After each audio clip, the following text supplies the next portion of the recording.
사도행전 21장은 사도 바울이 예루살렘에 도착했다. 도착해서 체포당하고 재판에 회부되는 이야기가 적혀 있습니다. 사도행전이 총 28장인데요. 21장부터 이후의 이야기는 두 개의 도시에 집중합니다. 첫째는 예루살렘, 두 번째는 로마에 집중합니다. 이 두 도시 중에서 21장에서부터 26장은 예루살렘에서 일어난 일입니다. 그리고 27장과 28장은 로마로 향하는 바다 여행과 로마에서 일어난 일입니다. 그 중에서도 특별히 21장, 22장, 23장 이 세 장은 사도 바울이 예루살렘에 머무는 12일 동안의 일을 기록했습니다. 그러니까 21장부터 23장은 12일 동안 2주가 안 되는 그 짧은 기간에 일어난 일을 기록했고 24장, 25장, 26장은 사도 바울이 예루살렘과 가이사랴를 왔다 갔다 하면서 왕래하면서 재판받은 2년간의 이야기가 기록되어 있습니다. 그래서 재판 뒤에 사도 바울은 로마로 가이사에게 재판받으러 갑니다. 그랬다가 27장에 바다에서 유라굴라 광풍을 만나서 고생하고 28장에 드디어 이제 로마에 도착하는 것으로 사도행전의 이야기가 끝납니다. 그런데 로마와 예루살렘 이 두 도시의 이야기를 놓고 볼 때 바울이 로마에서 사역한 거는 한 장, 28장 한 장에 나와요. 그런데 비해서 예루살렘에서 사역한 것은 21장부터 26장까지 7장에 나와요. 이렇게 보면 누가는 예루살렘에서 했던 사역이 얼마나 중요한 거냐라는 관점에서 우리에게 예루살렘 사역을 소개하고 있습니다. 그렇다면 오늘 본문은 도대체 무슨 이야기가 기록되어 있을까? 누가는 바울이 밀레도에서 예루살렘까지 가는 여행의 노정을 기록해 놨어요. 그런데 바울의 선교팀이 예루살렘에 가는 길까지 밀레도에서 예루살렘까지 6개의 도시를 거치는데 2개의 도시에 집중해요. 그 2개의 도시가 어디냐? 두로와 가이사랴 두 군데에 집중합니다. 두로를 살펴볼까요? 3절입니다. 이렇게 말하죠. 구브로를 바라보고 이를 왼편에 두고 수리아로 향하여 어디에 도착해요? 두로에 상륙하니 거기에 배에 짐을 풀려 함이라. 제자들을 찾아 거기서 이레를 머물더니 그 제자들이 성령의 감동으로 바울더러 예루살렘에 들어가지 말라 하더라. 누가는 이 여행길에서 두로에서 있었던 일을 기록해요. 두로에 일주일을 머무는데 머물게 된 이유가 뭐냐? 두로에 머물러서 그동안 가져온 배에 짐을 풀어내놓고 또 그 배가 다른 짐을 화물을 싣기 위해서 두로에 일주일을 머물러요. 그러면 일주일에 있으면서 바울의 선교팀이 뭘 했냐? 제일 먼저 한 일이 제자를 찾아 이렇게 얘기해요. 근데 재밌는 사실은 찾는다는 단어예요. 이 찾는다는 단어가 누가복음과 사도행전에 딱 2번 나와요. 신약 성경에 2번 나오는 단어인데 이 단어가 누가복음에 어떻게 쓰였냐? 누가복음 2장에 보면 예수님이 탄생하셔요. 천사가 나타나서 베들레헴 그 주변에서 양을 치는 목동에게 나타나죠. 그래서 목자에게 이렇게 얘기합니다. 오늘 다윗의 동네에 구세주가 났다. 그러니까 목자들이 구세주가 났다는 말을 듣고 뭐라고 말하냐? 그들이 일어나 마리아와 요셉과 구유에 누인 아기를 찾아 배웠다. 이렇게 얘기해요. 천사가 오늘 다윗의 동네에 구주가 났다 그러니까 어디서 났는지 집집마다 다니면서 찾아서 봤다. 그 찾았다는 단어가 지금 두로에서 사도 바울의 일행이 그 두로 도시에서 제자들을 찾아 나섰다 하는 단어와 같은 단어를 사용했다는 겁니다. 마치 사도 바울이 다메섹 도상에서 예수님을 만나죠. 그때 부활하신 예수님이 사울 보고 하는 얘기가 바울에게 사울아 사울아 네가 왜 나를 핍박하느냐라고 말씀하셔요. 근데 바울은 예수를 핍박한 일이 없어요. 바울이 핍박한 건 교회였어요. 그리고 예수 믿는 제자였어요. 근데 예수님은 뭐라 그랬냐? 네가 왜 나를 핍박하느냐? 그러니까 누가의 관점은 교회를 핍박하는 것은 예수를 핍박하는 거예요. 교회를 찾아가는 것은 예수를 찾아가는 거예요. 그래서 누가의 관점에서 목자들이 예수님을 찾아가는 것과 사도 바울이 두로에서 교회 공동체 제자들을 찾아가는 것과는 같은 거예요. 다시 말해서 교회는 예수의 몸이다. 이것이 누가의 시각이에요. 그래서 예수의 공동체가 있는 두로에서 찾아서 제자들을 찾아가요. 그래서 그 제자들 예수 공동체에서 사도 바울이 성령의 음성을 들어요. 뭐라고 얘기하느냐? 성령이 말씀하시기를 예루살렘에 가지 말라 이렇게 얘기했어요. 그러니까 두로의 제자들은 바울이 예루살렘에 가지 말라고 한 이유가 뭔지는 얘기하지 않아요. 그냥 가지 마라 그랬어요. 다만 두로의 제자들이 사도 바울을 어떻게 했느냐라는 관점에서 보면 왜 예루살렘에 가지 말라고 했는지를 알 수가 있어요. 5절을 보겠습니다. 5절입니다. 이 여러 날을 지낸 후에 우리가 떠나갈새 그들이 누구를 데리고 처자와 함께 성문 밖까지 전송하거늘 우리가 바닷가에서 무릎을 꿇고 기도하고. 왜 예루살렘에 가지 말라고 했는지는 얘기하지 않지만 일주일을 지내면서 두로의 공동체의 교인들이 사도 바울을 대하는 모습이 이게 어디서 많이 보던 거예요. 어디서 본 이별 장면이냐? 바로 여기 오기 전에 밀레도에서 에베소의 리더들이 사도 바울을 보내는 장면하고 너무 비슷한 거예요. 사도 바울이 예루살렘에 가면 다시는 내 얼굴을 보지 못한다는 말을 듣고 에베소 리더들이 울면서 그를 배까지 전송했는데 지금 두로의 공동체가 사도 바울에게 에베소 교회 리더들이 했던 것처럼 사도 바울을 접대하고 있는 것을 보면서 우리는 사도 바울이 예루살렘에 가면 죽을 가능성이 있구나 하는 그 가능성을 이 두로 공동체에서 발견하게 됩니다. 그리고 이제 두로 공동체에서 배 타고 어디로 가느냐? 가이사라로 가요. 가이사라는 8절에 나오죠. 확인해 보겠습니다. 8절입니다. 이튿날 떠나 어디사에 이르러요? 가이사라에 이르러 7 집사 중 하나인 전도자 빌립의 집에 들어가 머무니라. 그에게 딸 넷이 있으니 처녀로 예언하는 자라. 그러니까 가이사라에 누가 있었느냐? 사도행전 7장에 7명의 집사님이 안수받을 때 스데반과 함께 누가 안수받느냐? 빌립이 안수. 그래서 그 빌립이 어디 사느냐면 가이사라에 사는데 그 빌립의 가정이 다 예수 믿어서 특별히 그의 딸들 4명이 하나님의 성령에 충만한 자더라. 그렇게 지금 우리에게 얘기해 주고 있어요. 그런데 재밌는 것은 사도 바울이 가이사라에서 이 처녀들에게 예언받지 않아요. 이 처녀들은 예언하지 않아요. 사도 바울에게. 그럼 누가 예언하느냐? 10절 보세요. 누가 내려오나. 여러 날을 머물렀더니 누가요? 아가보라 하는 한 선지자가 어디로 내려와요? 유대로부터 내려와. 이렇게 얘기하죠. 가이사라의 집에 머물러 빌립의 집에 머물렀을 때 빌립의 딸들이 4명이나 예언했는데 예언하지 않았을 때 누가 예언했느냐? 유다에서 아가보라는 사람이 내려와서 아주 구약적으로 실감 있게 예언해요. 사도 바울이 허리에 미는 띠를 가져다가 아가보가 자기 수족에게 매면서 이렇게 얘기하죠.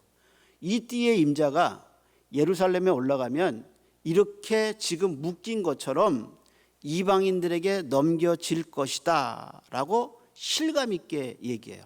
근데 그것이 성령의 감동으로 그렇게 했다고 이야기하죠. 그러면 이 아가보가 누구냐? 아가보가 안디옥 얘기할 때 아가보가 나와요. 이제 예루살렘 교회가 모교회고요. 이방인 최초로 세워진 교회가 어디냐? 안디옥 교회예요. 그 안디옥 교회에 성령의 역사가 있었는데 아가보라는 이 선지자가 유대에서 내려와서 안디옥 교회에서 예언하는 장면이에요. 뭐라고 예언하느냐? 앞으로 세상에 큰 기근이 올 거다. 그런데 그 기근이 로마 황제 글라우디오 때 이루어졌더라 라고 얘기해요. 그러면서 그 기근 때문에 가장 어려움을 겪은 교회가 어디냐? 예루살렘 교회예요. 그래서 안디옥 교회, 이방인 최초로 안디옥 교회가 헌금을 해서 바울의 손에 헌금을 들려서 바나바와 함께 예루살렘 교회를 도와주게 된 직접적 원인이 뭐냐? 아가보의 예언 때문이라는 거예요. 그래서 아가보가 안디옥 교회에 가서 그렇게 얘기를 했는데, 지금 그 아가보가 다시 사도 바울이 도착한 가이사랴 교회에 와서 똑같은 예언을 했는데, 그 예언이 뭐냐? 사도 바울이 예루살렘에 가면 결박되어서 이방인에게 넘겨질 거다 얘기했다는 거예요. 따라서 우리는 이 장면을 보면서 11장의 예언이 이루어진 것처럼, 국가에 대한 예언이 이루어진 것처럼 지금 사도 바울에게 관한 이 예언은 반드시 그렇게 될 거다라는 확신을 주지요.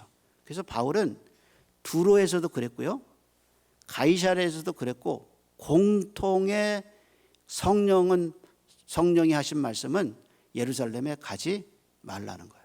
그러면 안 가야 되잖아요. 그렇잖아요? 예루살렘에 가지 말라고 그랬는데 그러면 안 가야 되는 것이 순종인가 하는 생각을 하게 되죠.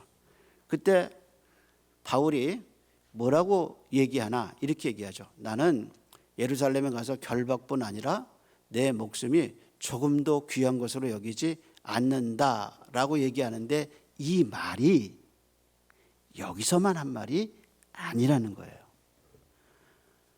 어디서 이 말을 하느냐?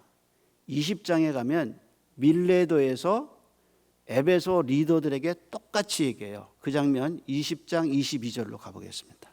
20장 22절입니다. 22절에 이렇게 얘기하죠. 보라, 이제 나는 누구에게 매였어요?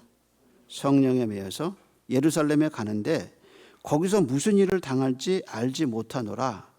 근데 23절에 오직 성령이 각성에서 내게 증언하여 결박과 환난이 나를 기다린다 하시나, 내가 달려갈 길과 주 예수께 받은 사명 곧 하나님의 은혜의 복음 증언하는 일을 마치려 하면은 나의 생명조차 조금도 귀한 것으로 여기지 아니하노라.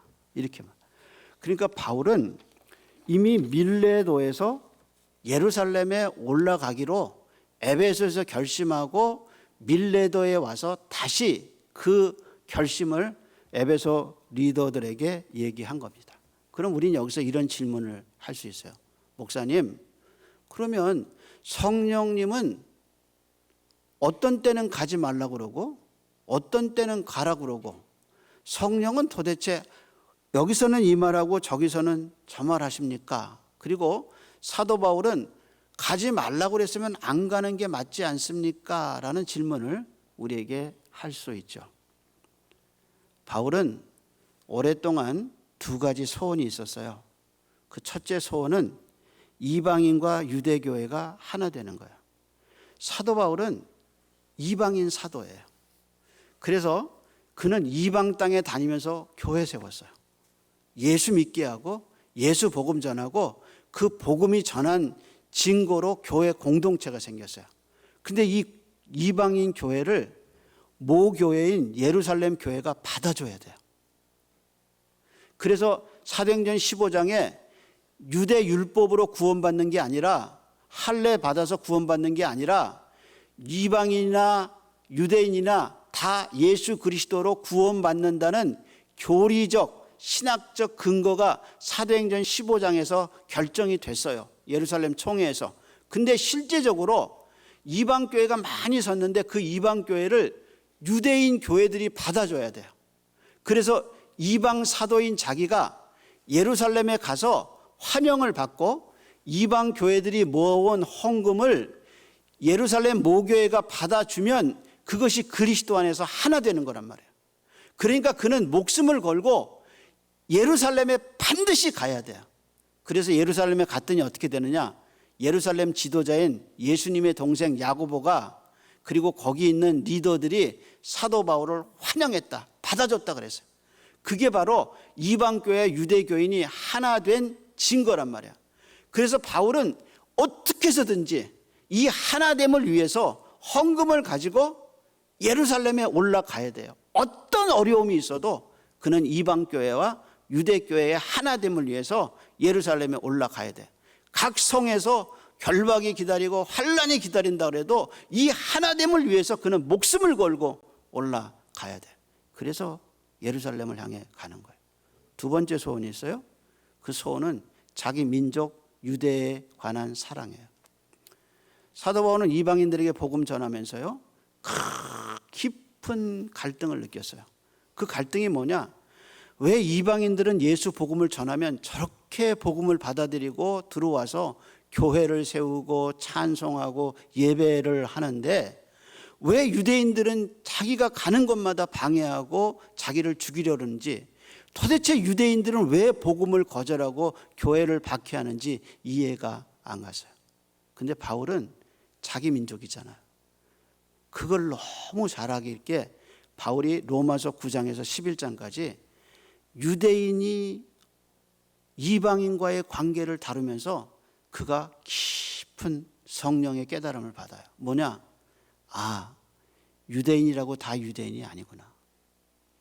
교회 나온다고 다 구원받지 않는 것처럼 구원받은 사람과 구원받지 않은 사람이 있듯이, 아, 명목상 유대 혈통에서 났지만 약속의 자녀가 따로 있구나, 이삭의 씨가 진짜 유대인이구나 하는 걸 알게 돼요.